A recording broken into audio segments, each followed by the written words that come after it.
Hey guys, what's going on? It's MadCapMoto, and today I'm going to be doing a comparison video on the SSR brand and the Apollo brand. So I actually recently got my new Apollo 150cc dirt bike, that's on the left, and my 125cc SSR is on the right. Now I know these are different horsepowers, different types of bikes and everything, different sizes, but this is still a good comparison because I've learned a lot from the bikes in the past few weeks and months.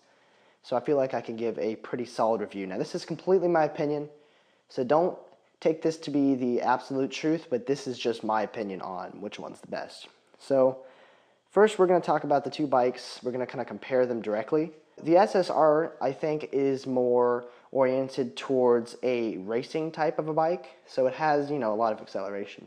Whereas the Apollo brand is more of a casual riding bike. It has typically more horsepower, however, it's not going to be as quick. So let's say these two bikes were to race, I'd say the SSR would probably win. However, the VIPER, would be pretty close considering the CCs. So now we're going to talk about the 125cc SSR. It is a much more popular known brand. It's a much bigger brand. More people purchase SSRs, and it historically has less issues.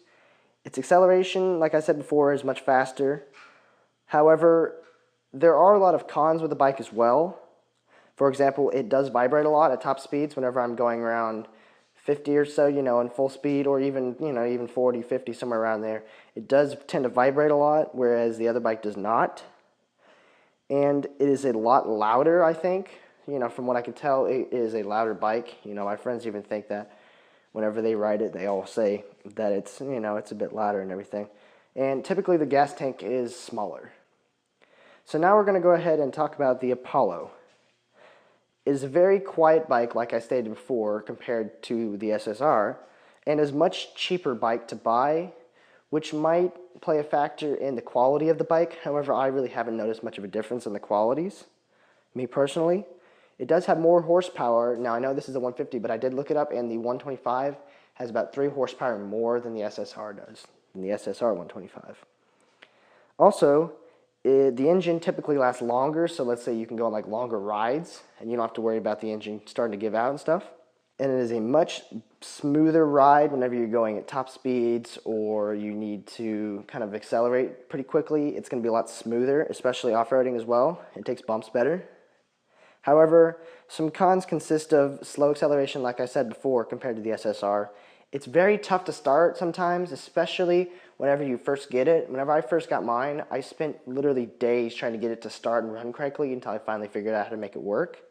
And it is not very good at jumps because of how its shock is set up, but it still has a pretty good shock system considering I was able to take rocks much smoother on this bike compared to the SSR. But like I said, the SSR is a little more race oriented, so it's naturally going to be better at jumping. So that's my thoughts on the 125cc SSR and my 150 Apollo. That is my thoughts on which bike is better. In the end, I think I would like to say so far that the SSR has actually taken the lead in my favorite bike, but I haven't had the VIPER for all too long, so I really haven't had an adequate chance to judge both of them. So I want you guys to let me know in the comments what you think is the best brand. And until next time, this has been MadCapMoto. Thanks for watching.